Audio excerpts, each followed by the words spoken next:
Welcome students. In the building materials construction and planning, we are seeing about the cement and we saw about what are the lime, what is the ingredients of lime, what is the ingredients of the limestone, how to manufacture the lime, and the next one we saw about the cement, and particularly we are seeing about the Portland cement and what is its chemical composition, what are the effects of the ingredients, this chemical composition in the manufacturing of cement, and we saw what is hydration, what is setting, what is fineness of the cement, and what are its role in the setting process of the cement.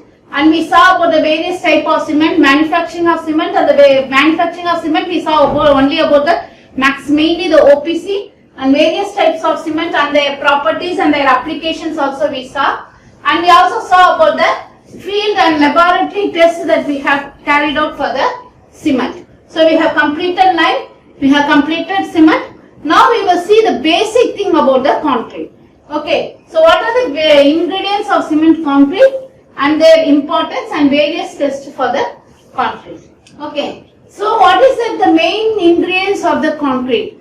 The cement or the paste, that is a binding property, along with the aggregates and water, this forms the cement. A rock-like mass known as the concrete, right? So the simplest form concrete is a mixture of paste and aggregate. Cement is actually the ingredient of concrete. It is a fine powder that when mixed with water, sand and gravel or crushed stones, this forms a rock-like structures called as the concrete. So what are the main ingredients of the concrete? The main ingredients of concrete is that mostly 60% to 75% of aggregates. In this aggregates, we see this as a coarse aggregate, COARSE, coarse aggregate. The smaller things we call it as the fine aggregates. Okay. So the stones of size above 4.75 mm we call it as the coarse aggregate. Below 4.75 mm up to 0.002 we call it as the fine aggregate. And then we have the water. The water is 14 to 21% of the mixed concrete will have water, and we have 7 to 15% of cement, or this we call it as a binding material. Cement can be replaced with fly ash, silica fume or any other binding materials, and this will have some 8% of air. When we are mixing itself, air will go through, so that the concrete when it is moving through, it will be, it can move through for the due to the change of temperature or climate and other things. So these are the main ingredients. We are not going to see about the air. We will be quickly going through the cement, water and the aggregates, fine aggregate and the coarse aggregate. So what is the mixture of two components? Aggregate and paste. The paste is made up of Portland cement and the cementitious material and water, which binds them with the aggregate. Sand and the gravel forms the main aggregate. Okay, it is the simplest form. Concrete is a mixture of paste and aggregate. The paste composed of Portland cement and water coats the surface of the fine and the coarse aggregates. Though a chemical reaction called hydration, the paste hardens, gains strength to form the rock-like mass known as the concrete. Now you can see why we study about the hydration process. Hydration process is a very important process. When it comes to when it is mixed, cement is mixed with water, the hydration takes place, then the paste hardens by which the aggregate, fine aggregate and coarse aggregate are bonded together to form the concrete. Okay. So the main ingredients of concrete is cement, fine aggregate is mostly the sand, the coarse aggregate is broken stones or gravel, water, and another thing we add this one, it is the admixtures. Nowadays, this admixtures plays a very important role, right, to improve some peculiar properties. Okay, we are going for this admixtures. So the next one, what are the components of the concrete? We have the additives, that is the admixtures that will be additives, or we call it as admixtures, or we call it as admixtures. Okay, what are the admixtures that we use is plasticizers, super plasticizers. Plasticizers and super plasticizers are used to increase the workability. Workability is nothing but the consistency of the concrete. We have studied the consistency of the cement with the help of the Wickets apparatus. Here you will study the plasticizers, the consistency and the workability of the concrete by another two tests that we will see in the test of the concrete. So these are the plasticizers and super plasticizers. Accelerators used for accelerating the strength gain of the concrete. Usually it will have the highest setting time. Hardening cement and all, if you want to have rapid hardening cement or has rapid setting cement, everything, we go for the accelerators. The next one, it is the retarders. Retarders slow down the setting time of the cement. It slows down the setting time of cement. So it is called as the retarders, where the strength gain will get reduced. So mostly the retarders, the strength gain will get reduced. And if, for example, for your general thing, I'll tell you this. In the concrete, when you have to be set between 30 minutes. But if you find out when you are going for concreting purpose, you find out that there is some problem in the reinforcement. You have to arrange that reinforcement. So you have to delay the setting time of concrete. Right? Then you have to add retarders. You can't go to some other place to get the retarders, come and add. So the best retarder is sugar. Right? The best retarder that is added in the concrete is sugar. Then some pozzolanic material. Pozzolanic material will be fly ash or silica fume. Like that, it will come under the pozzolanic materials. And the air entraining agents by which it will form the very light concrete. Fibers are added to increase the tensile strength of the concrete. Polymers are added and silica fumes are added. Mostly these are all the chemical admixtures, these are all the mineral admixtures. So the main properties of the concrete, it is strong in compression, weak in tension. Durability of the concrete is much more, can be molded into any form depending upon the mold, and it expansion matches with the steel. That's what we go in for the reinforcement of steel structures. If steel is expanding in one degree and the concrete is expanding in another degree, there will be a formation of crack. Mostly this expansion is matches with that of the steel. So we go in for the reinforced concrete structures. Prevents steel from corrosion.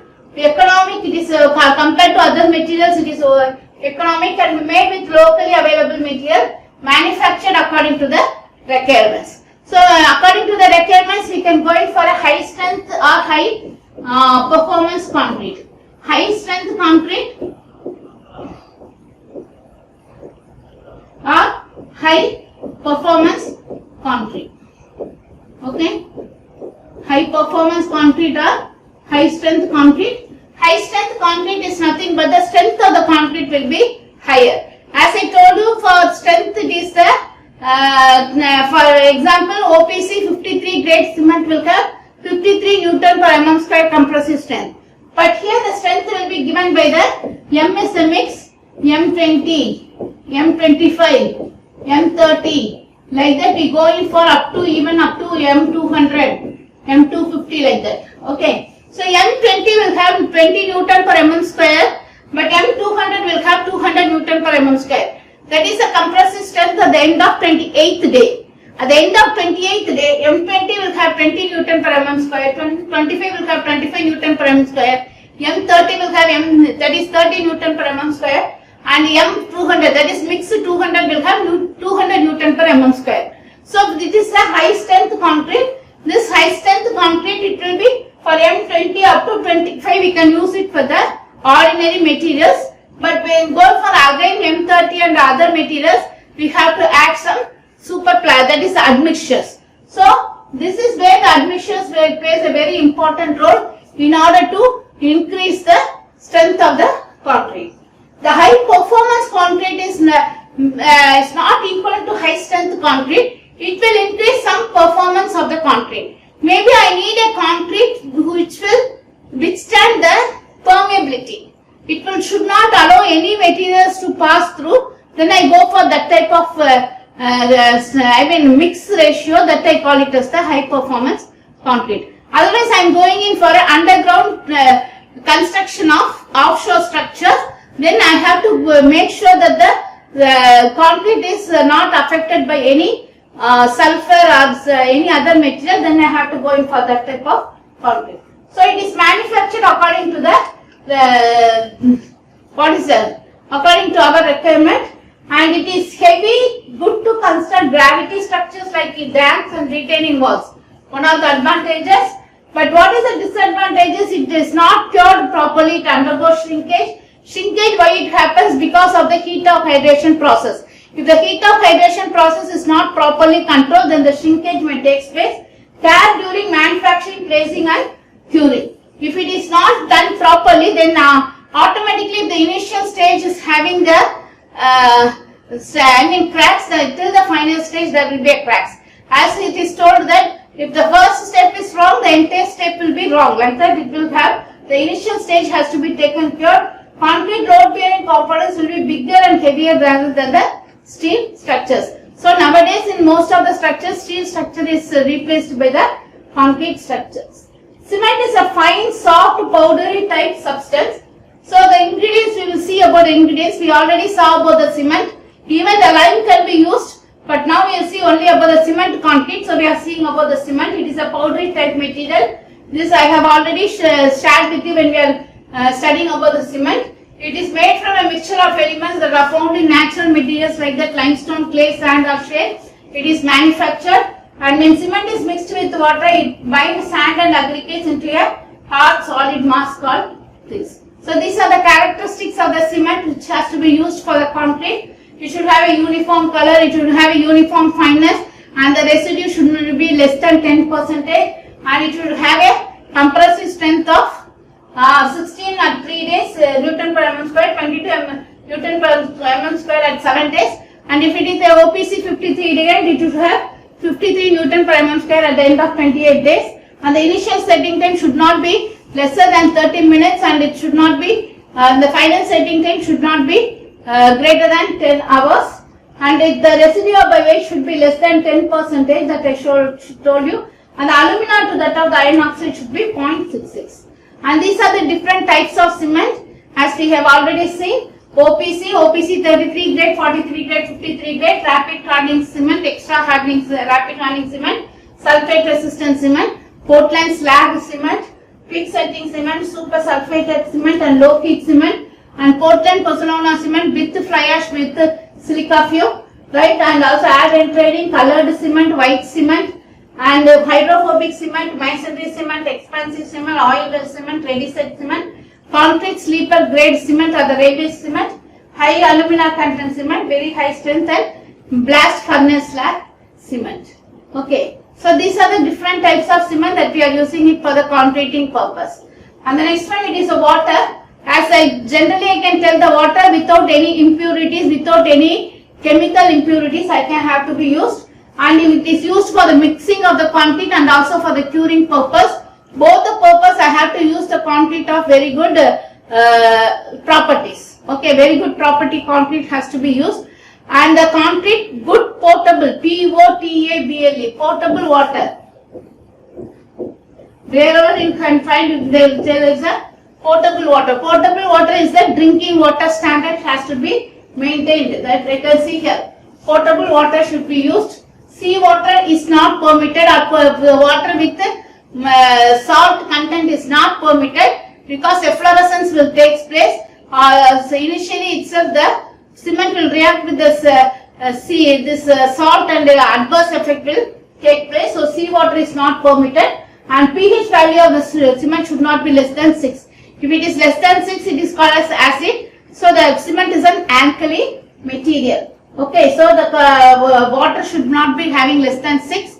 So it will, otherwise it will inhibit an acid property. Acid property reacting with alkali will give a different properties. A disadvantage of using more water and advantages of using less water. So less water are normal. It's not less water. It is sufficient water. Sufficient water. With the normal consistency, we have found out what is the sufficient amount of water has to be added to the cement in order to get a very good consistent cement which can be worked with. So that is a sufficient amount of water. So it will increase the strength, lower the permeability, increase the resistance to weathering, better bond between concrete and reinforcement, reduce the shrinkage and cracking. More water, more shrinkage. More water, more heat of hydration. More water will be gone out, more shrinkage will be there. Less volume change from wetting and drying, freezing and thawing. What are the disadvantage of using more water than what it is required? Right? So it creates a diluted paste. The paste will be very watery. So that when we go for vibrations, when we go for the compression, the water will separate and the paste will separate. Excess water bleeds out. That is what. So the cement paste will, cement materials plus water will separate. Right? So the cement along with the water will oozes out. And this affects the compressive and tensile strength. Lots of cohesiveness will be there and homogeneity will not be there, harmful to the strength and durability. So the next we will see about the aggregates. So what are the two aggregates? One is a fine aggregate, the next one it is a coarse aggregate. Size more than 4.75 mm, we call it as the coarse aggregate. From 4.75 mm, 0.002 mm, we call it as the fine aggregate. And it includes natural sand or crushed stone with most particle passing through a sieve, obtained from pits, lake, river or seashore. And nowadays we are the good sand is the very good sand that is found in the river side, right? So it was having a brown color. If the sand is of a blackish color, then we can say that the sand is having clay content, more clay content that cannot be used. If it is very shining in nature, then I can tell that the sand is having silt is more, that also cannot be used. So a very good stone has to be, sand has to be used. There are different, nowadays there are very different materials are used instead of sand. Quarry sand, that is we call it as a M sand, quarry dust, and also we have using several other material, copper slag, GGPS like that. So we will see in the last unit, in the 5th unit, we will see admixture, we will see this aggregates. At that time, I will explain to you more clearly about this alternative materials of the sand or fine aggregate. So this is a coarse aggregate. This includes the gravel or crushed stones and obtained by crushing various types of granites, hard limestones or sandstones, and it is giving a very good concrete. So the sand acts as a filler material in the concrete. So this acts as a filler material. This acts as a strength giving material. Okay. So the coarse aggregate gives the strength. The fine aggregate remains as a filler material.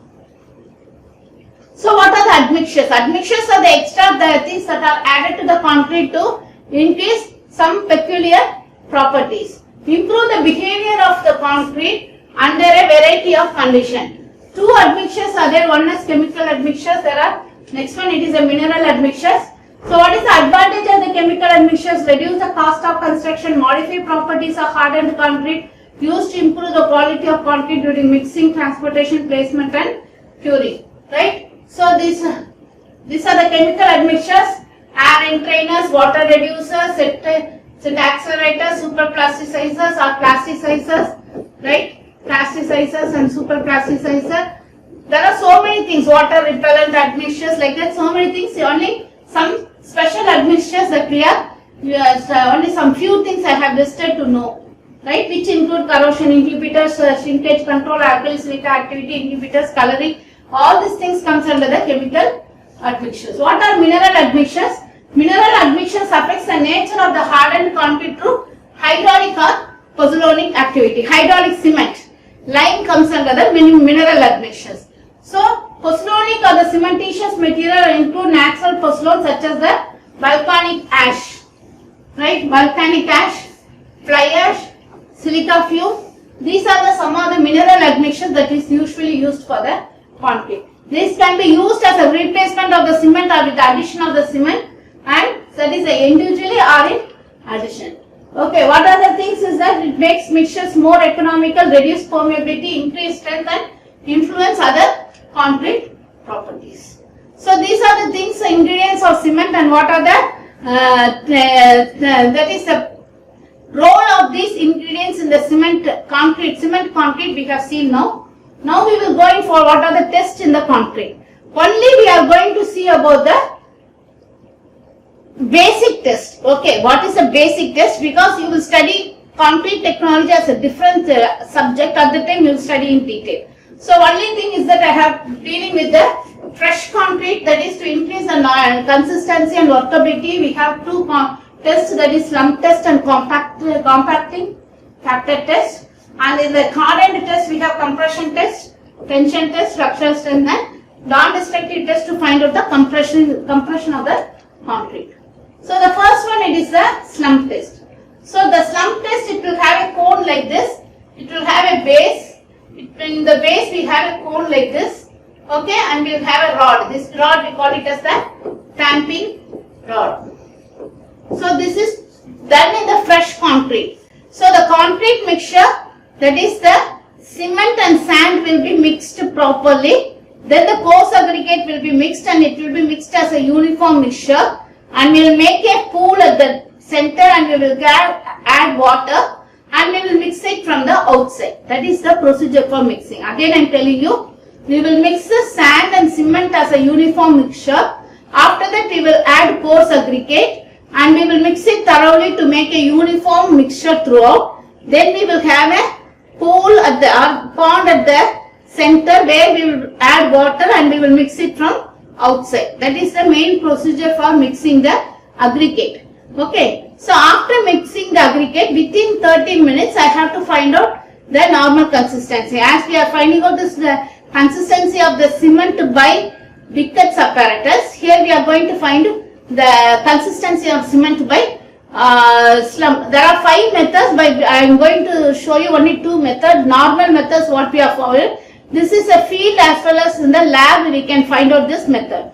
Okay. So here this cone is very important. This cone is made up of this 200 mm at the bottom and 100 mm and the height is of 300 mm.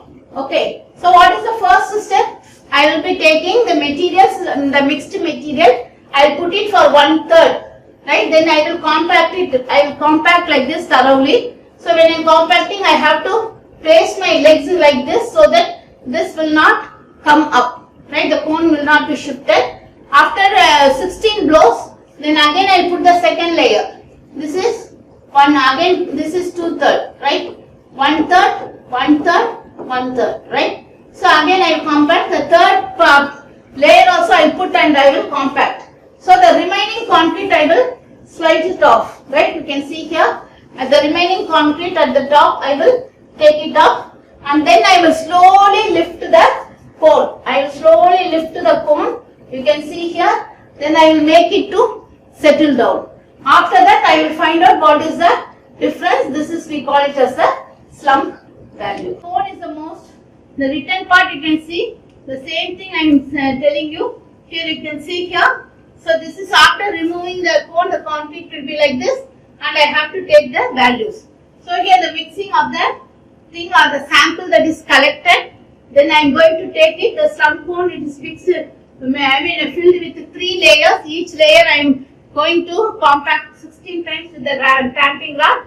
After that the cone will be removed and then I am going to find out the slump value, right? So the next one, it is a compaction factor test. It is a laboratory test. It cannot be done in the field.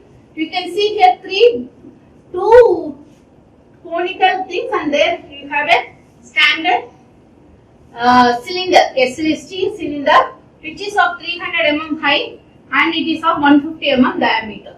So the mixture which is used for the slump test, that cannot be used freshly. The next mixture has to be taken. After that the fresh concrete is placed, put it here. Then there will be one door will be there. You can see here the door is here. You can see the doors. The door will be closed. The door will be open. Then again the next this concrete will fall here. The next door will be open. The concrete will fill the cylinder. Okay. So the cylinder will be level and it will be the weight of this cylinder will be taken along with the concrete. That way I call it as the W2. Okay. So before that I have to take the empty weight of the cylinder. Empty weight of the cylinder is W1. The cylinder with this partially compacted concrete. I call it as When I put the concrete here, it passes down through this gate to the next hopper. From this hopper, it falls into the cylindrical measure, and I am trimming it.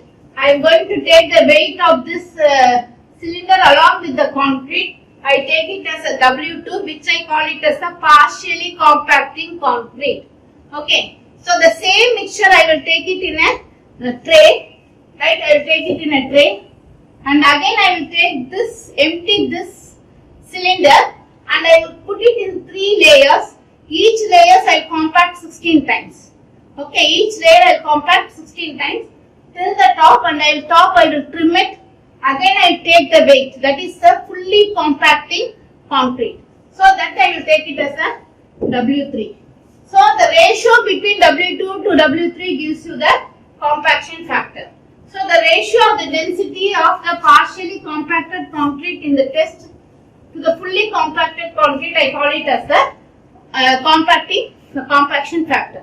This also determines the workability of the concrete.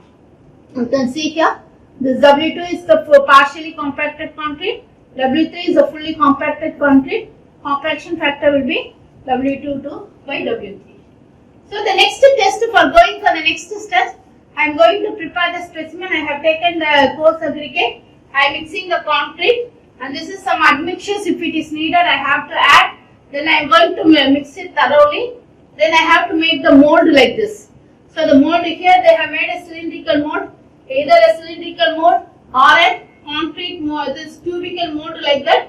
You have to take what number of n number of mold, how much it is needed, you have to take, right? Then that is how I am going to do it, for prepare the specimen for the test, hardened concrete test. So I repeat again, the test of concrete, we are seeing about the fresh concrete test, which is used to find out the consistency of concrete, consistency or workability of the concrete. So workability, how much I can able to place the concrete in its position. If the water content is very less, means the concrete will be separated, segregated. I can't put the concrete in a one place. If the concrete is of very high water content, means the cement along with the water will move out. Again, I can't go in for a perfect concrete. Honeycombing will take place. Then and there will be some pores will be there. So I can't have the very good concrete. So to have a very good concrete, I have to add the very correct water content, which I have used with the slump test and the compaction factor test. After determining the water content, I am going to take the mixture. I am going to add the water, everything I mixture. I am going to put it in the mold, which I have to need. This cylindrical mold, or I have to make it as a cubical mold. I have to fill it. Each time I have to make it, rodded properly. After a day, after 24 hours, I can remove this mold, right? This blue color now, it will have, this side bolt and nut, which I will be removing, by which I will get a cylinder and cube, whichever the mold I am using. After 24 hours, after removing this, I have to take this and I have to put it under water for curing. Curing, mixing, everything, I have to use very good potable water, very good water without any impurities, without any salt content I will be using. Right? This I have to put it under the water for curing process. Okay? So the first test I will tell about is the compression test. I will go very fast. Only 3 tests we are going to see. One is compression, split tensile and flexural stress. So compression test we will be using the cubes like this, cubes of 150 mm by 150 mm by 150 mm cube, and the test is conducted as per IS 516, the procedure. I will keep this as a machine, it is a machine that is showing here a compression testing, a schematic diagram. So I will keep my specimen here, I will crush it in between, and I will note down the failure. After this failure, I will note down what is the load that is there. Okay, one will give you the load. So I will take the load that is taken for the specimen to fail. Okay. So the compression test will be calculated based on the formula load by the cross-sectional area, as you have done in the cement cube. The next one, it is a split tensile strength. Split tensile strength, I am going to use it the cylinder. So the cylinder, it is of diameter. It is 150 mm diameter and the height is 300 mm. Okay. So 300 mm, 150 mm diameter, 300 mm cylinder. You can see here. This cylinder I am going to use.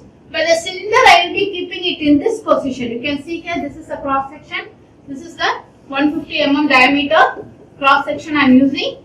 And this cylinder I will be again after removing, after curing, I will put it here and I will apply the load. I can see here that I can take the load from here. I can apply the load and I will take the load at which the cylinder splits into two, the failure of the cylinder. And the split tensile strength is found out using the formula 2P pi by DL, where P is the load that was failure load, the load at which the specimen failed. D is the diameter of the specimen, it is 150 mm. L is the length of the specimen, that is 300 mm. The third test is the flexural stress. Flexural strength is mostly given by this beam, that is we call it as a beam, 150 mm by 100 mm by 100 mm. Either I can go in for a center point loading or a third point loading, I will go in for this. And this is also done by 516, where split tensile strength is following 5816. And you can see this is the cylinder, this is a beam that was the mold, this beam mold. Then casting is there. After casting, we will take it for the curing, removing, curing. Then I will go in for the testing. This is the load pattern, third point loading pattern, and this is the how the cylinder, that is the beam failed. Okay, these are the three strength tests, basic strength test I have to find out. One is compression test, split tensile test, and flexural stress. These are the other tests that I am going to just to give you a glimpse for your knowledge, right? This is not so much asked in the question paper, but you have to know about this. Next one, it is the modulus of elasticity of the concrete. Modulus of elasticity is nothing but within the elastic limit, stress will be proportional to strain. So we will find out the stress and strain, and we will find out this test based on this. We will draw and find out the modulus of elasticity. The next one we will see the permeability. Permeability specimens, we will take it by 100 mm cylinder, right? 100 mm height, 100 mm diameter cylinder, and we will test it for the permeability, how much it is there. It is directly proportional to the porosity. Porosity is higher, permeability higher.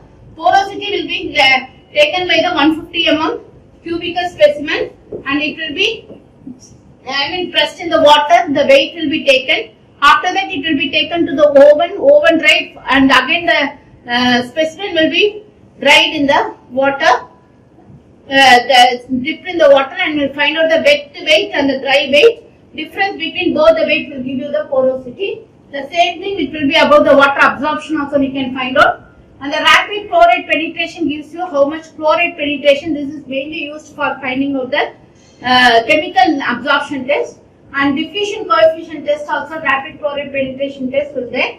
And corrosion test, how much the corrosion is inhibited in the concrete. And half cell and this both the test is used for corrosion. Impact load is nothing but the sudden applied load of the specimen, which we can find out. And the acid resistance test. Acid resistance test, we can find out how much the concrete is susceptible to the acid. Either it is a HCl or HNO3 or HCl. This is a specimen that is used to find out the modulus of elasticity. This is a specimen used to find out the permeability of concrete. This is a specimen used to find out the rapid chloride penetrability test. This is used for the impact, both the things. And this is a corrosion test. These two things are corrosion. This is a half cell potentiometer. This is this is a result of the acid permeability test. This is due to the HNO3 affection. This is HCl. This is H2SO4. So, and the next two tests I want to just to give you a glimpse. These are the two tests usually used in the field to determine the non-destructive test. One is this is the rebound hammer test. So, this rebound, the hammer will be put it in a specimen which it will be rebound back. Because of this rebound things, how much it is pressed and how much it is rebound, the value will be get, and the value will be interpreted by a graph by which we can get the compressive strength of the concrete. Similarly, we will have a ultrasonic pulse velocity test. Here the strength will be shown here. when we have both the tests. So depending upon the density of the concrete, how much pores are there in the concrete, how much vacuum are there in the concrete, the rays moves faster, and this rays will be taken and it will be displayed. The compressive strength will be displayed in the display. So that's all for today. In this class we have seen about the concrete. What are the ingredients of the concrete? The main ingredients of the concrete is the cement along with the water, that is the cement paste, and the aggregate. Aggregate forms the fine aggregate and the coarse aggregate. 4.75 mm and above it calls as the coarse aggregate. 4.75 mm up to 0.002 mm we call it as a fine aggregate. And admixtures is added to the concrete in order to improve some special properties of the concrete. Maybe permeability or porosity or corrosion resistance or acid resistance. To increase some performance of the concrete, we are adding this admixtures to improve the workability, to reduce the workability, to increase the expansive prong, to reduce the shrinkage, all these things. And these admixtures are two types. One is chemical admixtures, the second one it is the mineral admixtures. Mineral admixtures will have pozzolanic properties. The pozzolanic properties, for example, it is fly ash, silica fume, volcanic ash, that and all we are using. After that, we saw about some basic strength of the concrete. One is fresh concrete strength, where we have found out the workability or the consistency of the concrete by slump test and compaction factor test. And the next one we have seen about the hardened concrete. We saw compression strength, split tensile strength, and flexural strength of concrete in detail. And we have overviewed about the other tests what is there available in the lab that we can do. Okay, thank you. By which I complete the third unit.